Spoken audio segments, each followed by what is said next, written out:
Nu viser jeg dig, hvordan man ganger to tocifrede tal sammen. Først laver man en stor firkant. Så laver man et kryds i midten af firkanten. Så sætter man en streg i hver boks.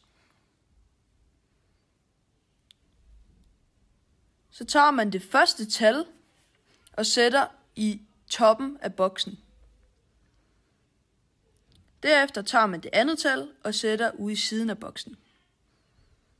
Så ganger man 2 med 2, og det er 4. Så ganger man 6 med 2, og det er 12. Og man sætter altid tierne oppe i venstre hjørne. Så ganger man 6 med 2, og det er 12 igen. Så ganger man 6 med 6, og det er 36, og tierne skal altid være oppe. 2, det er bare 2. 4 plus 1 plus 6, det er 11. Så man sætter 1 og 1 i plus til den næste.